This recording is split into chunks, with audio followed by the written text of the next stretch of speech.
على رسوله الكريم أما بعد فأعوذ بالله من الشيطان الرجيم بسم الله الرحمن الرحيم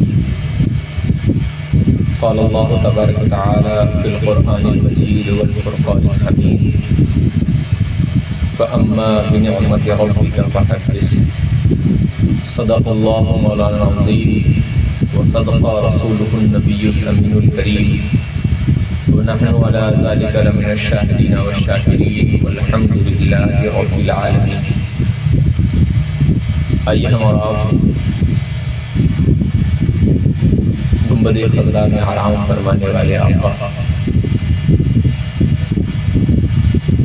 مخزن کائنات وجہ وجود کائنات سرور عالم سید عالم نور مجسم صلی اللہ تعالی علیہ وآلہ وسلم کی بارگاہ میں عقیدت و محبت کے ساتھ درود شریف کا حرف نشاور پیش میں پڑھیں. اللہم صلی علی سیدنا شفیعنا حبیبنا مولانا محمد وسلم. صلاۃ و سلام علیک یا رسول اللہ، صلاۃ و سلام علیک یا حبیب اللہ صلی اللہ تعالی علیہ وسلم.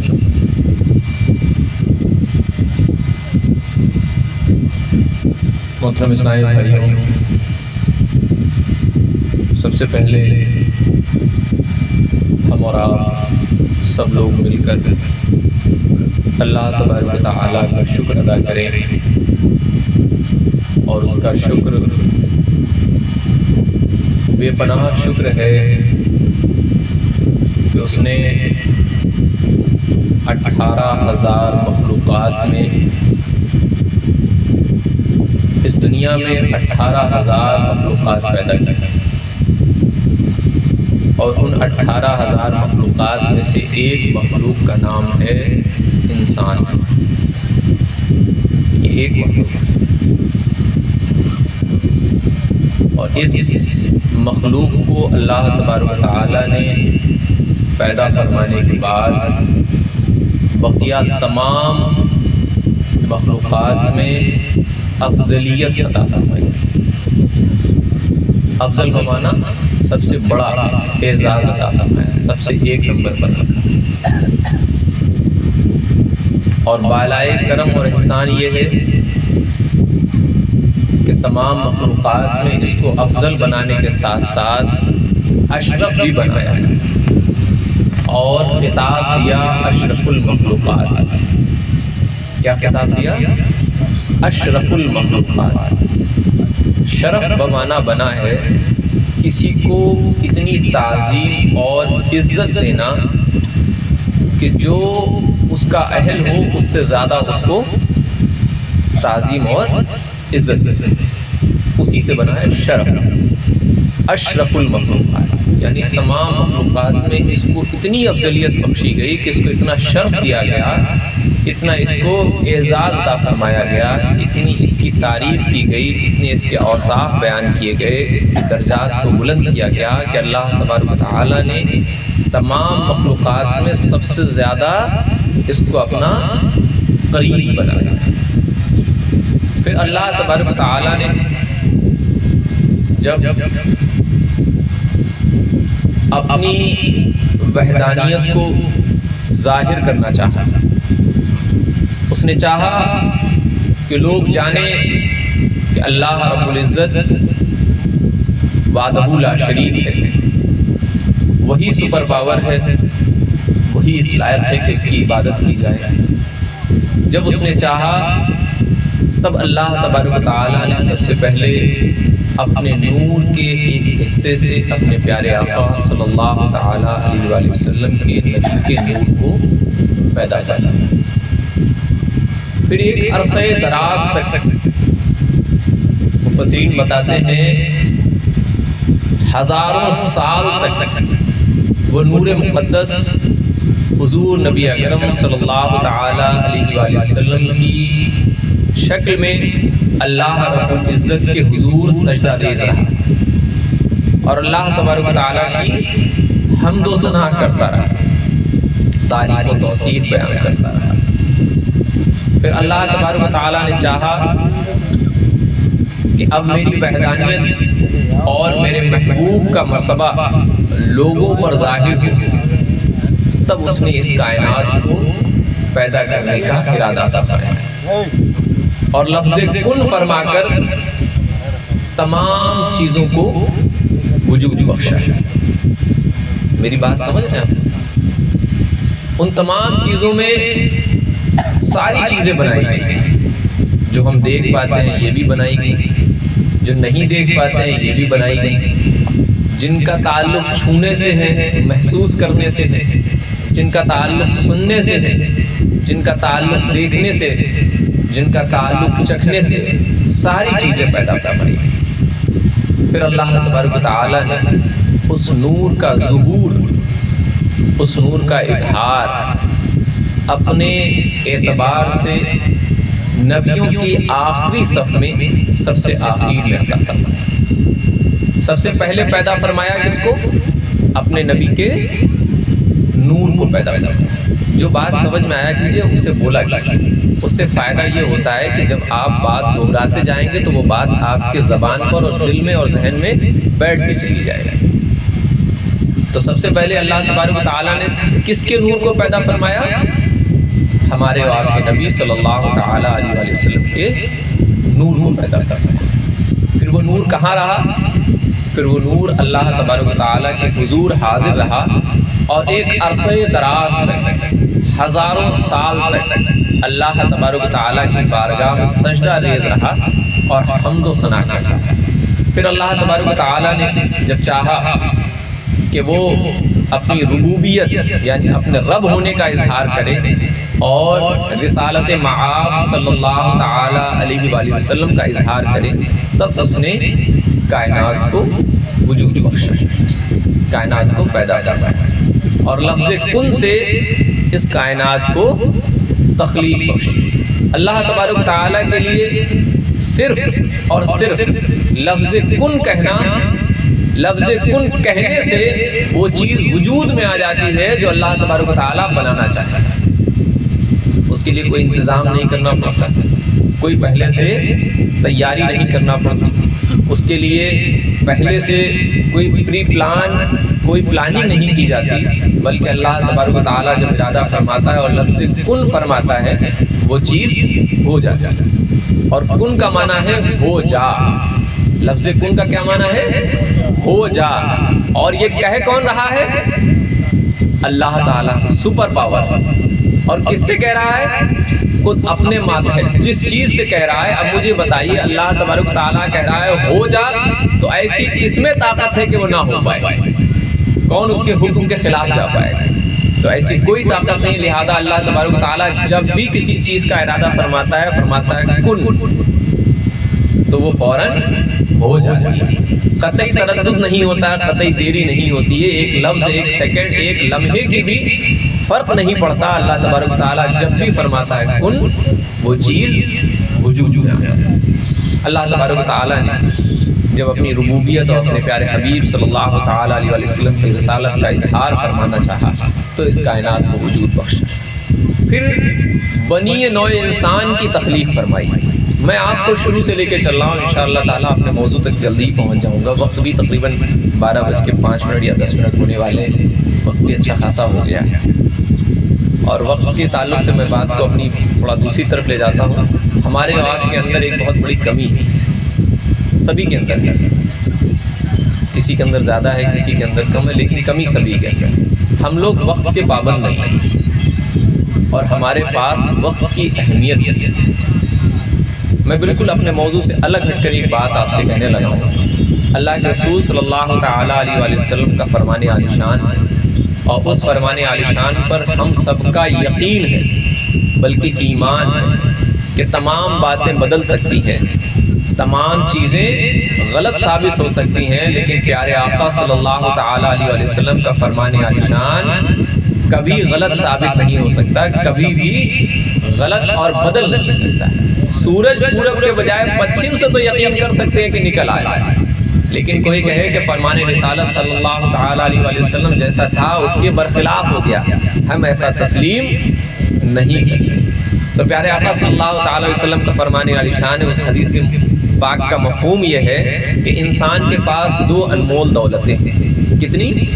دو انمول دولتیں۔ جب وہ چلی جاتی ہیں تب اس کا احساس ہوتا ہے، جب وہ اس سے چلی جاتی ہیں تب اس کا احساس ہوتا ہے، اور پھر احساس جب ہوتا ہے تو انسان کے پاس کیا رہ جاتا ہے؟ کف افسوس، جس کو کہتے ہیں ہاتھ ملنا۔ کف افسوس، افسوس کا ہاتھ ملنا، جیسے ہم لوگ افسوس سے ایک دوسرے ہاتھ پر ہاتھ مارتے ہیں، اس کو کہتے ہیں کف افسوس ملنا۔ تو وہ دو چیزیں کیا ہیں میں وہ بتا دیتا ہوں۔ وہ دو چیزیں یہ ہیں کہ پہلی چیز ہے صحت، پہلی چیز ہے صحت۔ جب انسان کے پاس صحت ہوتی ہے تو وہ اپنے جسم کی فکر نہیں کرتا ہے، خوب محنت کرتا ہے، جیسے چاہتا ہے ویسے اپنے جسم کو استعمال کرتا ہے، بے وقت نہاتا بھی ہے اور بے وقت کام بھی لیتا ہے اس جسم سے۔ رات کے وقت آرام کرنے کا ہے تو رات کے وقت وہ کام کرنے میں زیادہ دلچسپی لیتا ہے بمقابل دن کے۔ دن کام کرنے کے لیے ہے تو دن میں آرام ڈھونڈتا ہے اور کام کو رات میں تلاش کرتا ہے، جبکہ حکم رات میں آرام کرنے کا ہے اور کام کرنے کا دن میں۔ تو جب صحت انسان سے رخصت ہو جاتی ہے تب اس چیز کا بہت احساس ہوتا ہے۔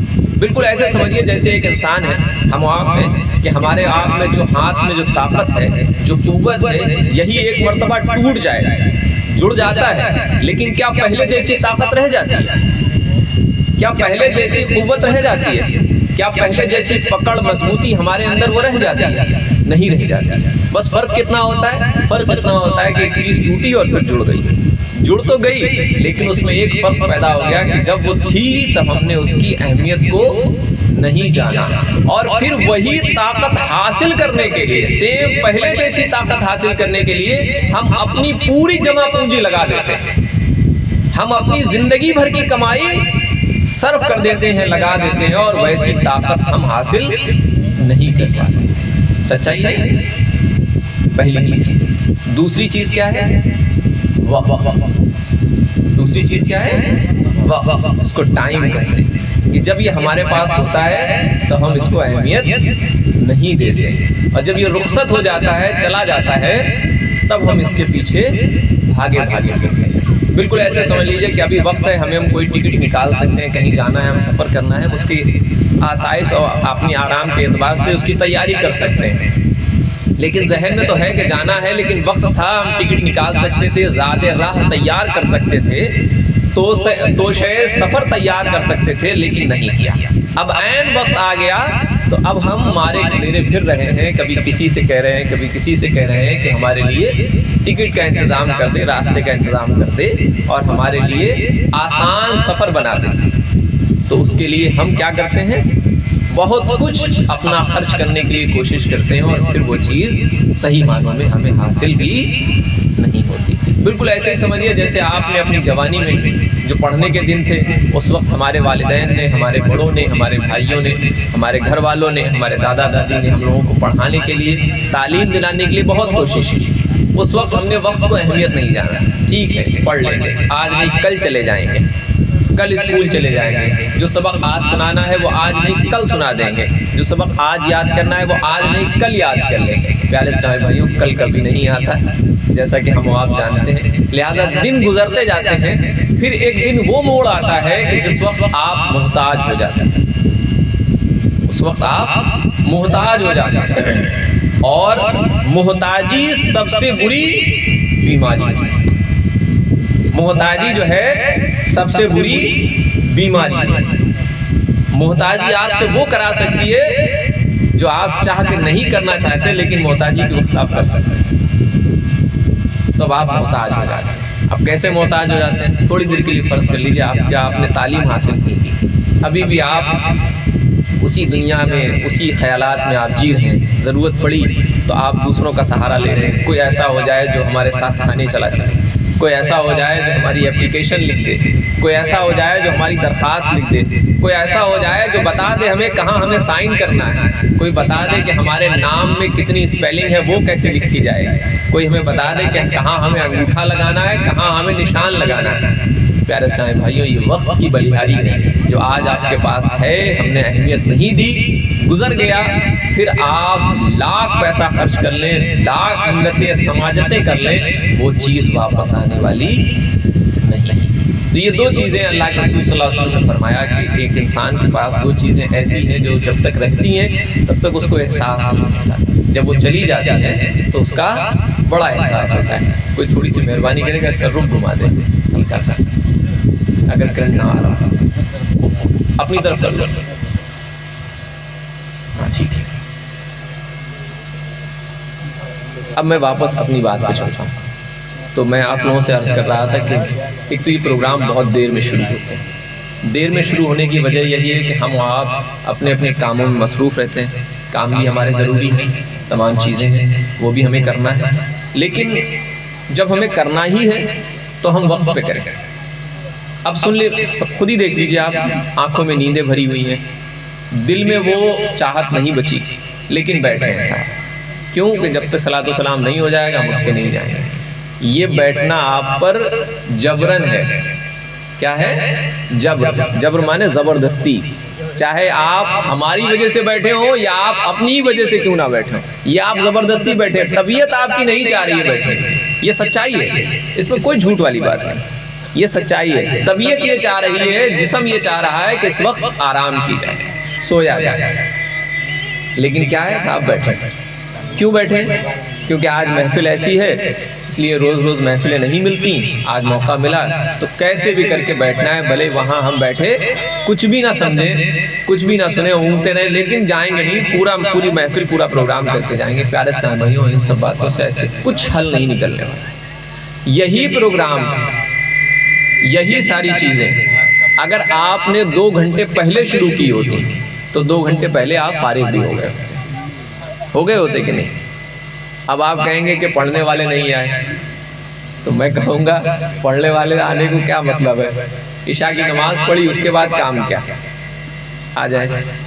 بسا اوقات نہیں، اب تو یہ حال ہو گیا ہے کہ پڑھنے والے آ کر اسٹیج پہ بیٹھ جاتے ہیں، سامعین میں چند افراد ہوتے ہیں، اور آخری وقت تک انتظامی ہوا کرتے ہیں، اور انتظام پھر بھی پورے نہیں ہوتے۔ پیارے اسلامی بھائیوں، زندگی صرف انتظام میں گزر جائے گی، زندگی صرف انتظام میں گزر جائے گی، کبھی کھانے کے انتظام میں گزر جائے گی، کبھی کپڑے کے انتظام میں گزر جائے گی، کبھی پینے کے انتظام میں گزر جائے گی، کبھی سونے کے انتظام میں گزر جائے گی، کبھی زندہ رہنے کے انتظام میں گزر جائے گی۔ حاصل کیا ہوگا؟ انتظام کرنے کے بعد اس کا فائدہ کب ملے گا؟ فائدہ تو تبھی ملے گا جب وقت سے پہلے انتظام کر لیا جائے اور وقت رہتے اس کو استعمال کر لیا جائے۔ آپ نے اپنی پوری زندگی لگا دی، صرف کر دیا، اپنا مال لگا دیا، مکان بنا کر کھڑا کر دیا، آپ نے اپنی پوری طاقت جھونک دی۔ اب آپ کے پاس اتنی بھی طاقت نہیں کہ آپ 2 اینٹیں اپنے ہاتھ میں اٹھا کر کے چھت کے اوپر لے جا سکیں۔ اب مجھے بتائیے اس کا فائدہ کس کو مل رہا ہے؟ بچوں کو مل رہا ہے، آپ کے بچوں کو مل رہا ہے، خوشی ہے، ہونی بھی چاہیے، ایک باپ کا فرض بنتا ہے۔ لیکن پیارے سامعین، جو اینٹ آپ نے لگائی ہے جواب آپ کو دینا ہے، بچوں کو نہیں دینا ہے۔ بچوں کو نہیں دینا ہے کہ جو اینٹ اس مکان میں لگائی، جو پلاسٹر میں جو سامان استعمال ہوا، اس مکان بنانے میں جو چیزیں استعمال ہوئی، یہ جائز کمائی سے آپ نے استعمال کی یا حرام کمائی سے؟ اس کا حساب، اس کا جواب اس بندے کو دینا ہے جس نے اس کو بنایا۔ جو برت رہا ہے، جو رہ رہا ہے، اس کو جواب نہیں دینا، وہ تو صاف کہہ دے گا میرے باپ مجھ کو دے کے گئے، میں اس کو استعمال کر رہا ہوں۔ انہوں نے کیسے بنائی؟ حق حلال کی کمائی سے بنائی یا ناجائز اور حرام طریقے سے بنائی، اس کا وبال، اس کا حساب میرے باپ دیں گے، میں نہیں دوں گا۔ تو پیارے اسلامیوں، وقت رہتے کام کریے تو اچھا ہے۔ آئندہ کوشش کیجئے، میں ہمیشہ آپ لوگوں کے سامنے کچھ ایسی باتیں بول جاتا ہوں جو بہت سخت ہوتی ہیں، کیونکہ میری عادت اور میرا مزاج اس طریقے سے نہیں ہے، اور چاہتا ہوں کہ تھوڑا سا نرم ہو جائے، پھر کبھی کبھی یہ لگتا ہے کہ نہ ہو تو بہتر ہے۔ سچائی ہے یہ، کیونکہ اگر ہم بھی لوگوں کی طرح نرم ہو گئے اور صحیح بات نہ بولتے رہے، اچھی بات آپ کے سامنے یا جو صحیح بات ہے اس کو صحیح وقت پہ آپ کے سامنے نہ بولے، تو پھر کون بولے گا، کون بتائے گا اس بات کو؟ سب واہوائی لوٹیں گے، چلے جائیں گے، تو بھلائی کے لیے کون سوچے گا؟ اب یہی پروگرام آنے والا، جو کوئی بھی پروگرام آپ طے کریں، جس کسی کو بھی بلائیں، جب آپ اس سے سارے معاملات طے کر لیتے ہیں کہ فلاں دن پروگرام، فلاں تاریخ میں پروگرام ہے. پروگرام ظہر میں، عصر میں، مغرب میں سب چیزیں طے ہو جاتی ہیں. وہاں آپ یہ نہیں طے کر پاتے ہیں کہ عشاء کے بعد 8 بجے میرا پروگرام شروع ہو جانا چاہیے. اچھا آپ سوچئے نا، ساری باتیں آپ بات کرتے ہیں. کسی سے بھی آپ کہتے ہیں کہ میرے یہاں فلاں دن پروگرام ہے، وہاں صاحب آپ کو تشریف لانا، تو وہاں آپ اتنا اور نہیں کہہ سکتے کہ ہمارے یہاں پروگرام 8 بجے شروع ہونا، لہذا مولانا صاحب آپ 8 بجے تک آ جائیے. وہ کوئی بھی مولانا صاحب ہم ہو، کوئی بھی ہو، آپ انہیں وقت دیں گے انشاءاللہ تعالی وہ وقت پر آ جائیں گے. اور جب آپ اور وہ دونوں وقت پر آ جائیں گے تو کام پورا وقت پر ختم ہو جائے گا. اور جو یہ اس وقت حال بنا ہوا ہے یہ کبھی نہیں ہوگا. اور جب تک ذہن حاضر رہے گا تبھی تک بات سمجھ میں آئے گی. جب ذہن بوجھل ہو جاتا ہے تو بات سمجھ میں نہیں آتی. اسکولنگ میں ایک اصول ہے، اسکولنگ لائن میں ایک اصول ہے. صبح کے پیریڈ میں جب اسکول اسٹارٹ ہوتا ہے تب صبح کے پیریڈ زیادہ تر میتھ، سائنس، سوشلوجی، کیمسٹری، بایولوجی کے رکھے جاتے ہیں. کیوں رکھے جاتے ہیں؟ کیونکہ بچہ اس ٹائم تازہ ذہن لے کے آتا ہے اور یہ ٹاپکس زیادہ سخت ہوتے ہیں بمقابل اور ٹاپکس کے. انگلش، ہندی یا اور لٹریچر وغیرہ کے جو ٹاپکس ہوتے ہیں وہ تھوڑا آسان ہوتے ہیں. اس میں قصے ہوتے ہیں، کہانیاں ہوتی ہیں. تھیوری جو ہوتی ہے وہ آسان ہوتی ہے اور جو ٹپیکل لاجکس جس میں ہوتے ہیں وہ مشکل ہوتا ہے. لہذا جو صبح کے پیریڈ ہوتے ہیں وہ اس طرح کے رکھے جاتے ہیں، یا ایک آدھ پیریڈ رہ جاتا ہے تو وہ انٹرول کے بعد فوراً رکھا جاتا ہے جس وقت پھر سے بچہ ریچارج ہو جاتا ہے. آخری گھنٹوں میں ایسے پیریڈز نہیں رکھے جاتے ہیں. آخری گھنٹے میں زیادہ تر پی ٹی، ڈرائنگ یا لٹریچر سے ریلیٹڈ چیزیں رکھی جاتی ہیں کہ اس وقت بچے کا ذہن بوجھل ہو چکا ہوتا ہے. صبح سے 4 گھنٹے لگاتار پڑھ رہا ہوتا ہے. 8 ٹیچر الگ الگ گھنٹے میں آ کر کے اس کو الگ الگ انجیکشن دے کے جاتے ہیں، لہٰذا وہ پوری طریقے سے بور ہو چکا ہوتا ہے. اب اس آخری گھنٹے میں اگر اس کو سائنس یا بایولوجی یا کیمسٹری یا فزکس کا کوئی چیپٹر اس کے سامنے بیان کیا جائے، اس کو کچھ پلے پڑے گا؟ وہ ویسے ہی تھک چکا ہوگا، کچھ نہیں سمجھ میں آئے گا. لہٰذا کیا ہوگا؟ پورے سال وہ پڑھے گا اور امتحان میں فیل ہو جائے گا. سمجھ گئے میری بات؟ پورے سال ہم لوگ محفلیں کریں اور رات کے 12 بجے شروع کریں اور صبح 5 بجے ختم کریں، پوری سال محفلیں کرتے رہیں گے، کچھ پلے نہیں پڑے گا. سوتے سوتے محفلیں گزر جائیں گی اور کچھ حاصل نہیں. پیارے اسلامی بھائیوں، بہت باتیں ہو گئی، وقت بہت برباد ہو گیا، لیکن یہ باتیں ضروری ہیں، کہنا ہمارے لیے فرض ہے، اس لیے میں نے آپ سے کہا. بری لگے معاف کیجیے گا، لیکن دل پہ چوٹ کرے تو اس پر عمل کیجیے گا. اگر دل پر چوٹ کرے تو اس پر عمل کیجیے گا، بری لگے تو معاف کیجیے گا. میں اپنی بات پر واپس چلتا ہوں. ایک مرتبہ درود شریف پڑھ لیجیے. اللہم صلی علی سیدنا مولانا محمد بارک وسلم. صلاۃ و سلام علیک یا رسول اللہ، صلاۃ و سلام علیک یا حبیب اللہ صلی اللہ تعالی علیہ وآلہ وسلم. پیارے اسلامی بھائیوں، جیسا کہ ابھی آپ نے تھوڑی دیر پہلے محترم حافظ پرویز عالم صاحب سے سنا، اور اس سے پہلے محب گرامی قدر حافظ شاہد رضا صاحب سے بھی آپ نے سماعت فرمایا، اس سے پہلے حاجی جی سے بھی آپ نے سماعت فرمایا. پیارے آقا صلی اللہ تعالیٰ علیہ وآلہ وسلم کا یہ پیدائش کا دن ہے، بلکہ اگر یہ کہا جائے کہ یہ پیدائش کا دن ہے تو ٹھیک نہیں ہوگا، بلکہ یہ کہا جائے ان تاریخوں میں اللہ کے رسول صلی اللہ تعالی وسلم کی پیدائش ہوئی تھی. فکس تو نہیں ہے کہ یہی دن تھا، اگلے سال یہ دن بدل جاتا ہے، کبھی سنیچر پڑتا ہے، کبھی اتوار، کبھی سوموار، کبھی منگل. فوراً آدمی آج کل اعتراض کا ذہن زیادہ ہے، سوالات کا ذہن لوگوں کا زیادہ ہے کہ مولانا صاحب پچھلے سال آپ نے کہا تھا کہ آج کی رات حضور صلی اللہ علیہ وسلم پیدا ہوئے تھے، تو وہ تو سنیچر کی رات تھی، آج اتوار ہے، آپ پھر وہی بات بول رہے ہیں، کیا 2 رات میں پیدا ہوئے تھے؟ تو یہ چیز ہمیں لوگوں کو بولنے سے تھوڑا اعتراض والی چیزوں سے بچنا چاہیے. اس انداز میں بولنا چاہیے کہ ہماری بات کبھی پکڑ میں نہ آئے. تو اللہ کے رسول صلی اللہ تعالیٰ علیہ وآلہ وسلم کی پیدائش، آپ کبھی بھی کتاب پڑھیے گا، تفسیر کی کتاب پڑھیے گا، سب سے بہتر سیرت کی کتاب پڑھیے گا، اس میں جو لکھا ہے وہی لکھا ہے صبح صادق کا وقت 12 ربیع الاول شریف کی تاریخ اور دن دوشنبہ یعنی پیر کا تھا. اس روز اللہ کے رسول صلی اللہ تعالی وسلم کی پیدائش ہے. اس میں لکھا ہوا اس روز، یعنی آپ جب جب بولیں تو یہی بولیں کہ اس روز. اگر آپ نے یہ بولا کہ اس روز تو اگلے سال فوراً بدل جائے گا وہ، اور کوئی بھی آپ سے سوال کر سکتا ہے. طنز کے انداز میں کوئی بھی پوچھ سکتا ہے کہ بھائی پچھلے سال تو اس دن تھا آج اس دن ہو گیا، کیا رخ بدلتا رہتا ہے؟ ایسا کچھ ہے۔ ایک سوال یہ تھا ذہن میں جو آپ کو کلیئر کرانا تھا۔ دوسری چیز یہ کہ ہم لوگ میلاد کیوں مناتے ہیں، خوشی کیوں مناتے ہیں؟ اللہ کے رسول صلی اللہ علیہ وسلم کی آمد پر اتنے زیادہ مسلمان کیوں اتاولے ہو جاتے ہیں یا کیوں جوش سے بھر جاتے ہیں؟ اس کی وجہ کیا ہے؟ اس کی وجہ کیا ہے؟ اور کوئی ایسا موقع کیوں نہیں ہے؟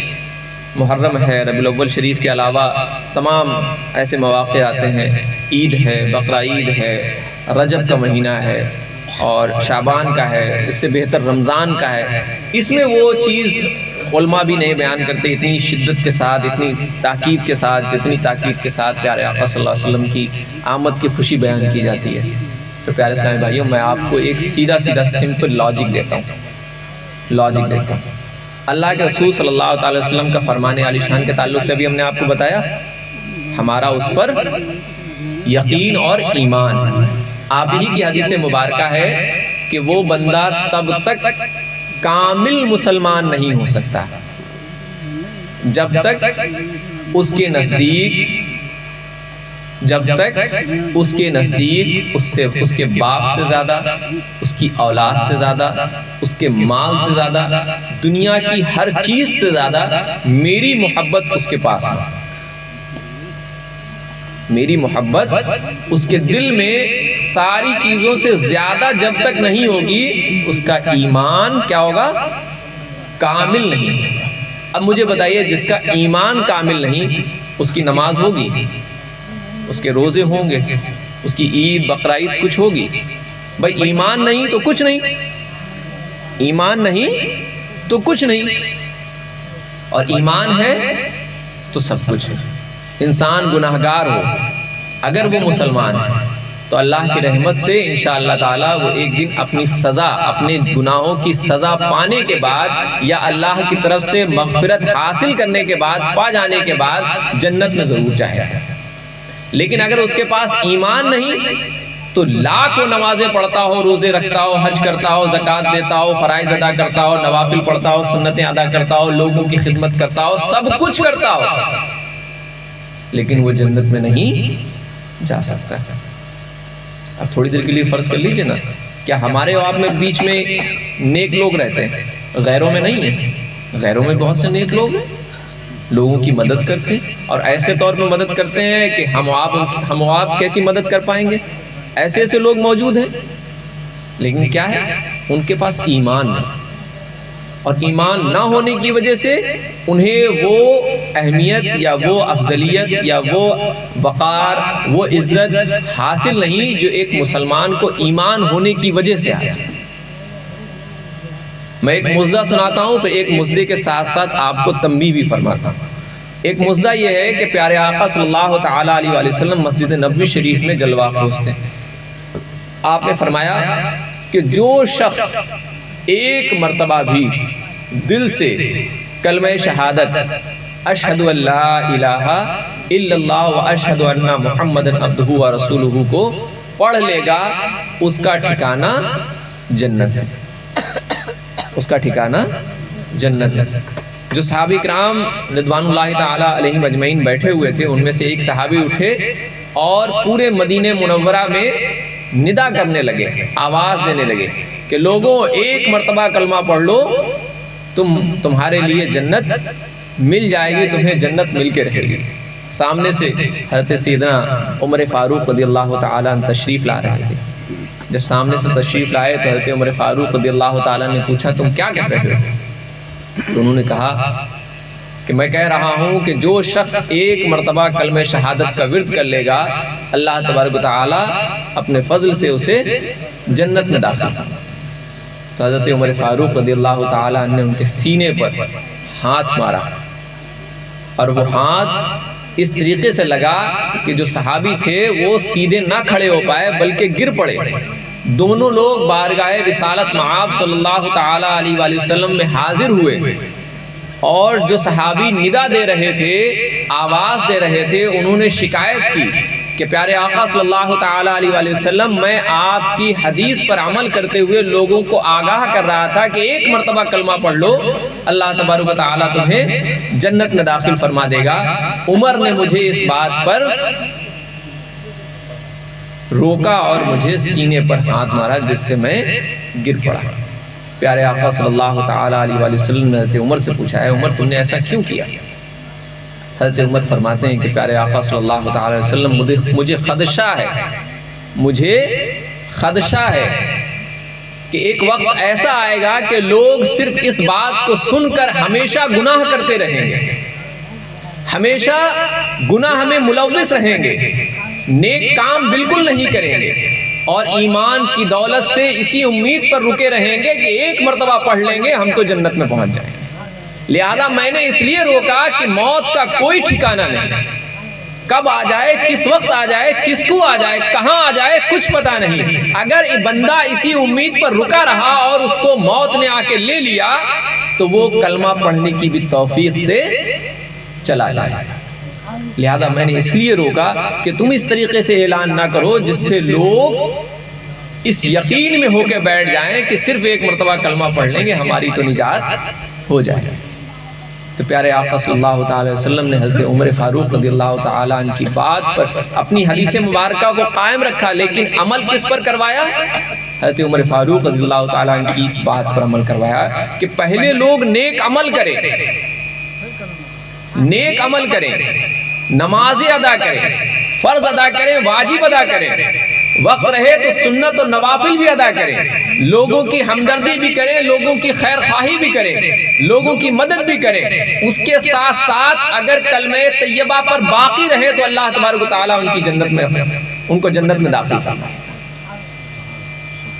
تو پیارے اسلامی بھائیوں، اب ہم آپ سوچیں کہ اللہ تبارک و تعالیٰ نے ہم پر احسان فرمایا کہ اس نے ہمیں تمام مخلوقات میں کوئی اور مخلوق نہ بنا کر اپنی اشرف مخلوقات بنایا، اور اشرف المخلوقات میں بالائے احسان یہ فرمایا کہ اس نے اپنے محبوب دایان غیوب صلی اللہ تعالیٰ علیہ وسلم کی امت میں پیدا فرمایا، اور بالائے کرم، بالائے احسان، صدہا کروڑہا احسان کہ امت میں پیدا فرمانے کے ساتھ ساتھ کلمہ طیبہ کی توفیق بھی عطا فرمائی۔ اگر یہ کلمہ طیبہ کی توفیق نہ ہوتی تو آج تمام ہیں، ہندو ہیں، عیسائی ہیں، یہودی ہیں، نصرانی ہیں، فارسی ہیں، تمام ایسے لوگ ہیں جو اسی امت میں ہیں، تو وہ بھی افضل ہو جائیں گے، اشرف ہو جائیں گے؟ نہیں پیارے اسلامی بھائیوں، ایک چیز اور ہے جو ہے ایمان، جس کی وجہ سے یہ فرق پیدا ہوتا ہے کہ جب ایمان ہوگا تبھی اشرف ہو، ورنہ پہلے ہی جیسے ہو، تبھی تمہاری اہمیت ہے، تمہاری عزت ہے۔ اگر ایمان نہیں تو کچھ نہیں۔ اب پیارے اسلامی بھائیوں، ایمان لانا جتنا آسان ہے، ایمان کا لانا جتنا آسان ہے کہ کوئی بھی شخص صرف اور صرف صدق دل سے، سچے دل سے اور زبان سے یہ اقرار کر لے کہ میں گواہی دیتا ہوں کہ اللہ تبارک و تعالیٰ ایک ہے اور محمد صلی اللہ تعالیٰ علیہ وسلم اس کے بندے اور اس کے رسول ہیں، صرف اس چیز کا اقرار کر لے زبان سے اور تصدیق کر لے دل سے، وہ اسلام میں داخل ہو گیا، وہ مسلمان ہو گیا۔ اب آپ سنیے، اگر کسی شخص نے یہ کہہ دیا جو قرآن کی کسی بھی آیت، حضور نبی اکرم صلی اللہ تعالی علیہ وسلم کی کسی بھی حدیث مبارکہ یا اصحاب کی روایات پر سے کسی نے کسی چیز کا بھی اگر بلا وجہ انکار کر دیا اور وہ وجہ جائز نہ ہوئی تو وہ اسلام سے خارج بھی ہو جائے گا، وہ اسلام سے خارج بھی ہو جائے گا۔ میں آپ کو بہت سی مثالیں دے سکتا ہوں جس سے انسان بآسانی اسلام سے خارج ہو جاتا ہے، بآسانی اسلام سے انسان خارج ہو جاتا ہے۔ کیسے ہو جاتا ہے میں آپ کو بتاتا ہوں۔ آپ بیٹھے ہوئے ہیں، ایک شخص گزرا، اس نے آپ سے کہا پیارے نماز کا وقت ہو گیا اور چلو نماز پڑھ لو۔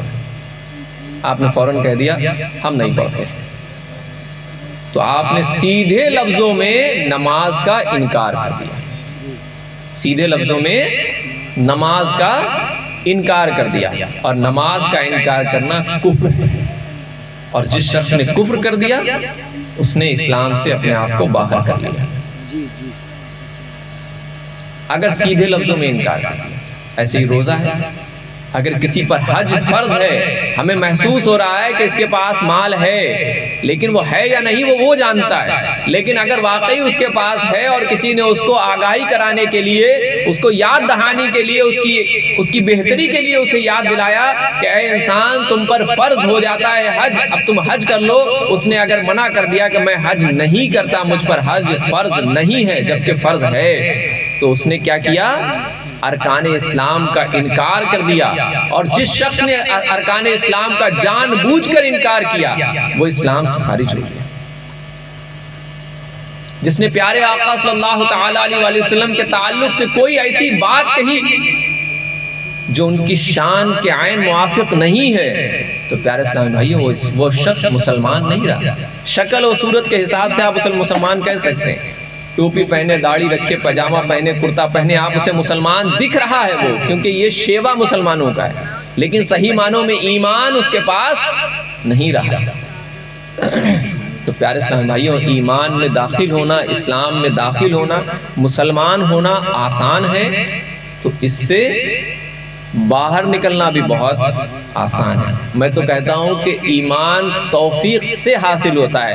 اللہ رب العزت جب کسی کو توفیق دیتا ہے، اپنی رحمتیں نازل فرماتا ہے، اس پر اپنا کرم فرماتا ہے، اپنی رحمتوں کی بارش فرماتا ہے، تب وہ اسلام میں داخل ہو پاتا ہے۔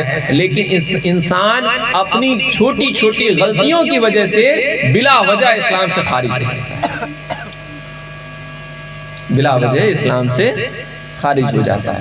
آج موقع ہے پیارے آقا صلی اللہ تعالی علیہ وسلم کی محفل میلاد پاک کا۔ میں آپ کے سامنے ایک آخری بات اور بہت پتے کی بات آپ کے سامنے دیے جاتا ہوں۔ لوگ آپ سے اکثر و بیشتر، آپ سے نہیں بلکہ نوجوان بچوں سے یہ سوال بہت ہوتا ہے کہ میلاد شریف کا کانسیپٹ یا اس میلاد کو منانے کا طریقہ صحابہ اکرام کے درمیان تو نہیں تھا، آپ کہاں سے اس کو نکال کے لائیں؟ تو میں ان سے آپ کو بتانے کے لیے، سمجھانے کے لیے ایک بات آپ کے سامنے رکھے دیتا ہوں کہ پیارے آقا صلی اللہ تعالی علیہ وسلم کی میلاد جو ہے یہ کیا ہے؟ خوشی ہے۔ کیا ہے؟ خوشی ہے۔ اور اللہ تبارک و تعالیٰ قرآن کریم میں خود ارشاد فرماتا ہے، میں وہ آیت پوری کوٹ کر کے آپ کے سامنے بھیج دیتا ہوں، سورہ آل عمران، سورہ آل عمران آیت نمبر 164۔ لقد من اللہ علی المؤمنین اذ بعث فیہم رسولا، لقد من اللہ علی المؤمنین اذ بعث فیہم رسولا من انفسہم یتلو علیہم آیاتہ ویزکیہم ویعلمکم الکتاب والحکمہ وَإِن كَانُوا مِن قَبْلُ لَفِي ضَلَالٍ مُبِينٍ۔ اس کا ترجمہ اور تفسیر اس طرح ہے، بے شک اللہ نے ایمان والوں پر بڑا احسان فرمایا۔ میں آپ سے پوچھتا ہوں، ایک چھوٹا انسان، ہم آپ چھوٹے ہیں، کچھ نہیں ہے، حقیقت معنوں میں ہماری آپ کی بساط کچھ نہیں ہے، ہم آپ کسی کو 10 روپے دے دیتے ہیں، 10 روپے تو بڑی چیز، 1 روپیہ بھی دے دیتے ہیں تو ہم اس کا زندگی بھر احسان نہیں بھولتے۔ جب بھی وہ سامنے آ جاتا ہے ہم کیا کرتے ہیں؟ اس کے سلام کرنے سے پہلے سلام کرتے ہیں۔ کیوں؟ اس کا احسان ہے۔ کس کا احسان ہے؟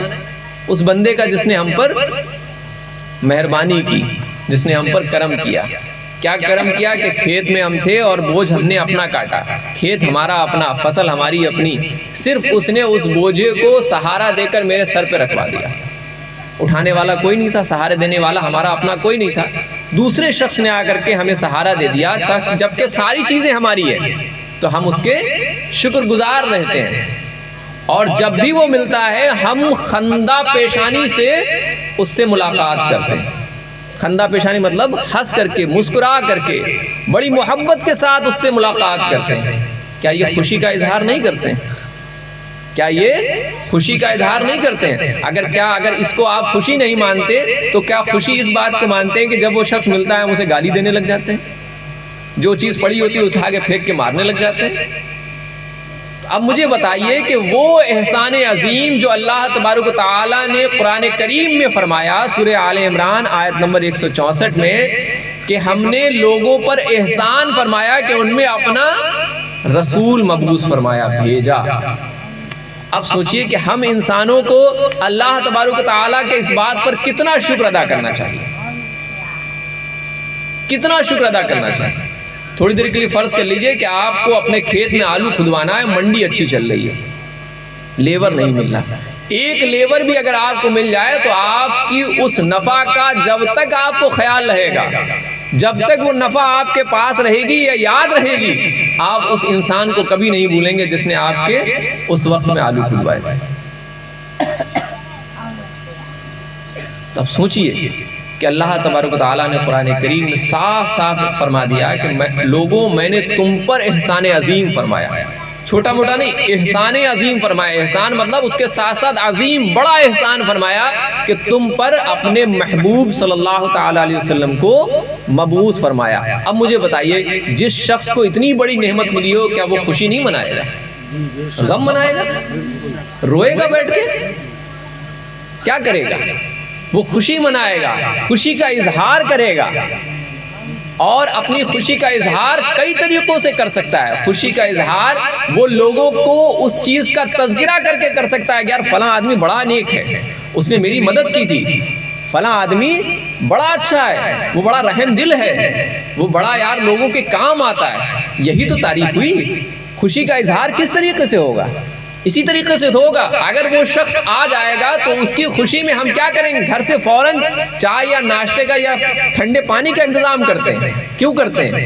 کیونکہ ہمیں اس سے لگاؤ ہو جاتا ہے، محبت پیدا ہو جاتی ہے، اور اس محبت کا اظہار ہم خوشی سے اس طریقے سے کرتے ہیں کہ فوراً ہم اس کے لیے انتظام فرماتے ہیں۔ اور جب اللہ تبارک و تعالیٰ خود قرآن کریم میں فرما رہا ہے کہ اے لوگوں، ہم نے تمہارے اوپر احسان عظیم فرمایا، اب مجھے بتائیے اگر لوگ اس احسان عظیم کا ذکر کرنے کے لیے، چرچا کرنے کے لیے لوگ اکٹھا ہو جائیں، محفل منعقد کریں، جلوس نکالیں، تو وہ ناجائز، وہ غلط ہو جائے گا۔ اچھا خود اپنی سمجھ سے سوچئے نا، اگر یہ غلط ہو جائے گا تو وہ سارے لوگ غلط ہو جائیں گے جو ایک دوسرے کی مدد کرتے ہیں، وہ سارے کے سارے لوگ غلط ہو جائیں گے جو کسی کے آنے پر خوشی سے اس کے لیے چائے یا ناشتے یا ٹھنڈے پانی کا انتظام کرتے ہیں۔ وہ سارے لوگ غلط ہو جائیں گے جو کسی کے آنے پر اپنا کام چھوڑ کر کے 2 منٹ اس کے ساتھ کرسی پہ بیٹھ کے یا ٹھنڈی جگہ پہ بیٹھ کے اس سے 2 لفظ باتیں کرتے ہیں۔ پیارے اسلامی بھائیوں، یہ محفل میلاد پاک اس خوشی کا اظہار ہے، اور بندہ خوشی کا اظہار اس سے زیادہ اور کیا کر سکتا ہے کہ وہ اپنے رب کی بارگاہ میں حاضر ہو جائے اور کہے کہ اے محبوب، اے اللہ رب العزت، تو نے اپنے محبوب کو ہمارے درمیان بھیجا جو اتنے اوصاف والا ہے، اتنے اچھے کام والا ہے، جس نے اتنی نعمتیں عطا فرمائی، نعمتوں کا ذکر فرمایا، جس نے لوگوں پر احسان فرمایا، جس نے زندہ دفن ہونے والی لڑکیوں پر احسان فرمایا، جس نے بیواؤں پر جو زندہ جلا دی جاتی تھی ان پر احسان فرمایا، جو لوگ درکنار کر دیے جاتے تھے، درگزر کر دیے جاتے تھے، جن سے بات نہیں کی جاتی تھی، ان پر احسان فرمایا، ہم اس کا چرچا نہ کریں۔ پیارے اسلامی بھائیوں، اگر ہم ایسا نہیں کر رہے ہیں تو پیارے اسلامی بھائیوں پھر ہم کبھی کچھ اچھا نہیں کر پائیں گے۔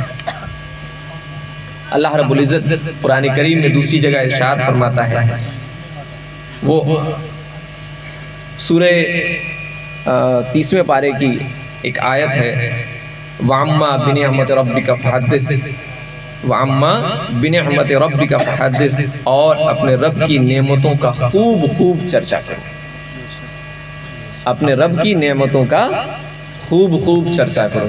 غالباً والضحیٰ میں ہے نا جی، سورہ والضحیٰ میں بالکل آخری آیت ہے، فَعَمَّا بِنِعْمَةِ رَبِّكَ فَحَدِّثْ۔ اب مجھے بتائیے اللہ تبارک و تعالیٰ کون سی نعمت کا چرچا کرنے کا حکم دے رہا ہے؟ کون سی نعمت کا چرچا کرنے کا حکم دے رہا ہے؟ آنکھوں میں روشنی دی، اس نعمت کا، کانوں میں سننے کی طاقت دی، اس نعمت کا، ہاتھوں میں پکڑنے کی قوت دی، اس نعمت کا، پیروں میں چلنے کی طاقت دی، اس نعمت کا، عقل میں سمجھ دی صحیح اور غلط کی، اس نعمت کا، بلکہ اس نعمت کا چرچا کرنے کا حکم دے رہا ہے جو اس نے ان تمام نعمتوں کے ساتھ ساتھ جو احسان عظیم فرمایا تھا، جس کا ذکر پہلے ہوا کہ ہم نے تم پر احسان عظیم فرمایا، اس احسان عظیم کا شکر ادا کرو۔ فَأَمَّا بِنِعْمَتِ رَبِّكَ فَحَدِّثْ، خوب چرچا کرو۔ اور میرے پیارے اسلامی بھائیوں، مجھے آپ بتائیے، جب آپ کسی چیز کا شکر ادا کریں تو آپ کسی کمرے میں بیٹھ سکتے ہیں، کسی مصلے پہ بیٹھ سکتے ہیں، کسی گوشے میں جا سکتے ہیں، چھت پر بیٹھ سکتے ہیں، اکیلے اللہ تبارک و تعالیٰ کا شکر ادا کر سکتے ہیں۔ لیکن اللہ تبارک و تعالیٰ فرما رہا ہے کہ چرچا کرو، اور چرچا کرنے کا مطلب اکیلے نہیں ہوتا ہے۔ چرچا کرنے کے لیے کم سے کم 2 لوگوں کا ہونا ضروری ہے، کم سے کم 2 لوگوں کا ہونا ضروری ہے، اور زیادہ کی کوئی گنتی نہیں۔ اور جب کہا جائے خوب چرچا کرو، یعنی زیادہ سے زیادہ لوگ موجود ہو تب میرے محبوب کا ذکر کرو۔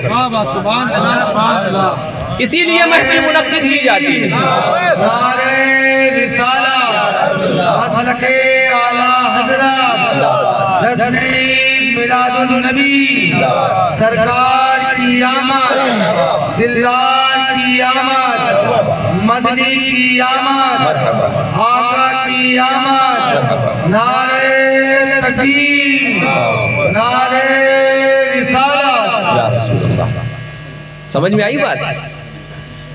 ابھی تو کہا ہم نے تم پر احسان عظیم فرمایا، پھر کہا جو ہم نے تم پر نعمتیں نازل فرمائی ان کا چرچا کرو، ان کا ذکر کرو۔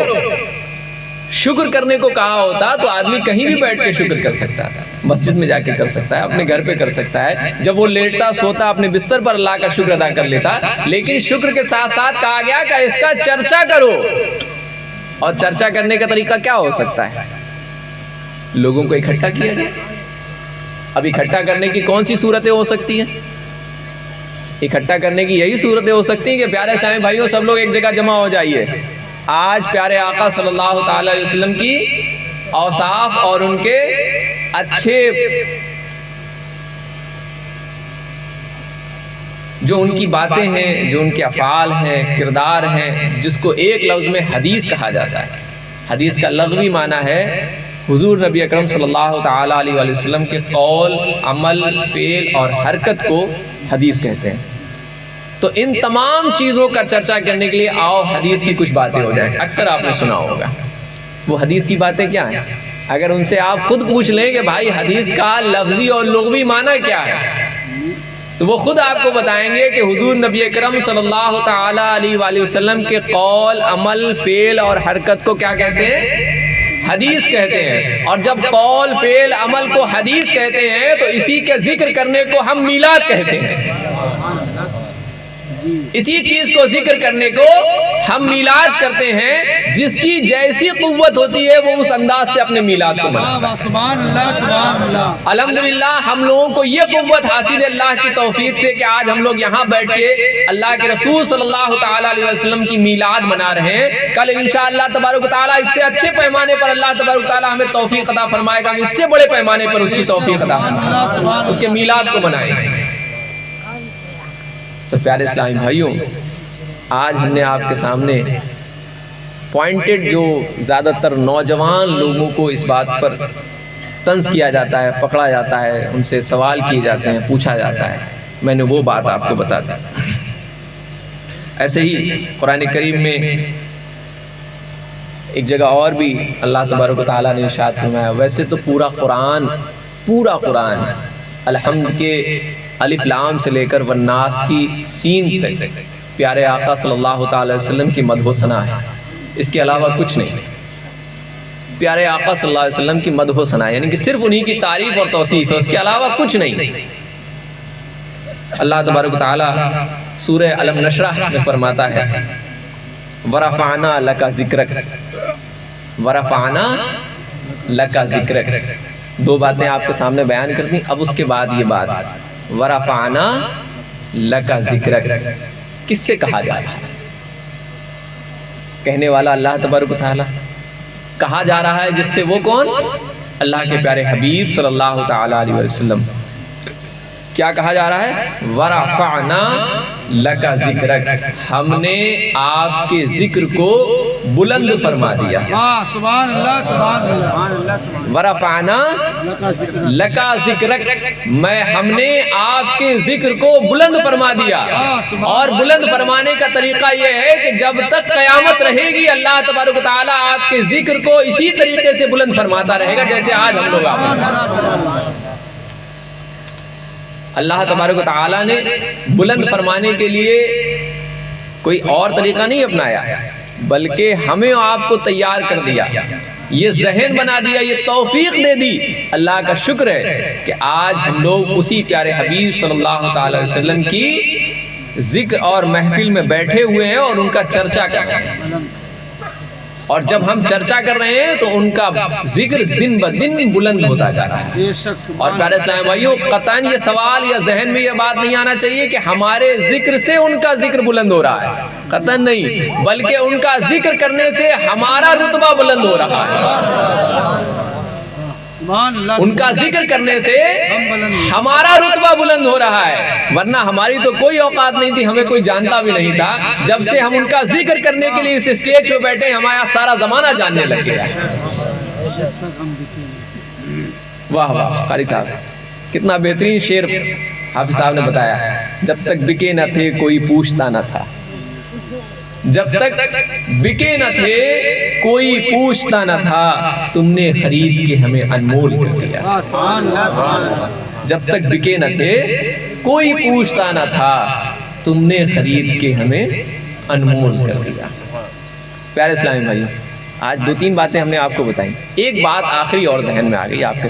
اب دیکھیے لیٹ تو ہو ہی گئے ہم لوگ، تھوڑا سا اور نہیں، صبح بھی فجر کی نماز بھی پڑھنا ہے۔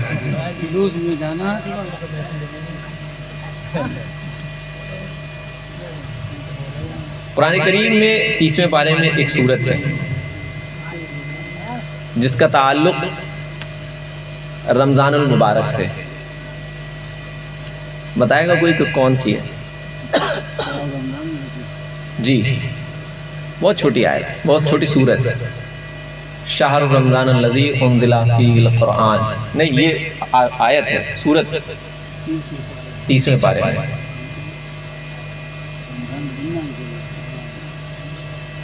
انا انزلناہ فی لیلۃ القدر وما ادراک ما لیلۃ القدر۔ اب اس کے بعد جو آیت آ رہی ہے وہ دھیان سے، لیلۃ القدر من الف شہر، لیلۃ القدر جو ہے وہ 1000 رات سے افضل ہے۔ قرآن کی آیت ہے نا، 1000 رات سے افضل ہے۔ سوال ہوتا ہے کیوں افضل ہے؟ سوال کیا ہوتا ہے کیوں افضل ہے؟ بھئی یہی ایک ایسی رات کیوں ہے جو 1000 مہینوں سے، لیلۃ الف شہر، 1000 مہینوں کے سے بہتر رات یہ لیلۃ القدر والی رات ہے۔ کیوں ہے؟ تو اس سے پہلے والی دو آیتیں ہیں، انا انزلناہ فی لیلۃ القدر، ہم نے نازل فرمایا لیلۃ القدر میں کیا چیز؟ انا انزلناہ فی لیلۃ القدر، لیلۃ القدر خیر من الف شہر، تنزل الملائکۃ والروح فیہا باذن ربہم من کل امر، سلام ہی حتی مطلع الفجر۔ جو اہم بات ہے وہ یہ ہے کہ اس ماہ مبارک میں، رمضان المبارک میں، اس شب قدر والی رات میں اللہ تبارک و تعالی نے قرآن کریم کو نازل فرمایا تھا۔ قرآن کریم کو لوح محفوظ سے آسمان دنیا پر پورا کا پورا نازل فرمایا تھا، جس کی وجہ سے اس رات کو یہ اہمیت حاصل ہو گئی کہ جو شخص اس رات کو پا لے وہ 1000 مہینے بھی اگر عبادت کرے تو وہ اس رات کے برابر نہیں پہنچ سکتا جو اس رات، ایک رات عبادت کرنے سے 1000 مہینوں کے برابر پہنچ سکتا ہے۔ اب مجھے بتائیے، میں آپ سے پوچھتا ہوں ذہن حاضر کر کے، اللہ تبارک و تعالیٰ نے آسمان دنیا پر قرآن کریم لوح محفوظ سے نازل فرمایا، جس کی برکت یہ ہوئی کہ جس رات یہ نازل ہوا کہ اس کو یہ اہمیت اور یہ افضلیت حاصل ہو گئی کہ وہ 1000 مہینوں سے افضل ہو گئی۔ اب مجھے بتائیے، صاحب قرآن کس کو کہا جاتا ہے؟ پیارے نبی صلی اللہ تعالی وسلم۔ کس کو کہا جاتا ہے؟ پیارے نبی صلی اللہ تعالی وسلم، کیونکہ صاحب قرآن کا مطلب ہے قرآن والا۔ قرآن والا کون ہے؟ ہم سب کے نبی۔ جس دن صاحب قرآن تشریف لائیں، سوچو وہ رات کتنی افضل ہو جائے۔ جس دن صاحب قرآن تشریف لائیں، جن کے اوپر پورا کا پورا قرآن نازل ہو۔ سوچنے کی بات ہے۔ میں آپ کو پھر ذہن حاضر کرتا ہوں، قرآن نازل ہوا 1400 سال پہلے، کس رات میں؟ اس کو اہمیت حاصل ہوئی، مان لیا۔ اس رات کو جوش بندہ بھی پا لیتا ہے، وہ 1000 مہینوں کے برابر اس رات میں عبادت کا ثواب حاصل کر سکتا ہے۔ پکا نا؟ تو جس نے پیارے آقا صلی اللہ تعالی علیہ وسلم کی پیدائش کی رات پائی، کیا اسے ثواب حاصل نہیں ہوگا؟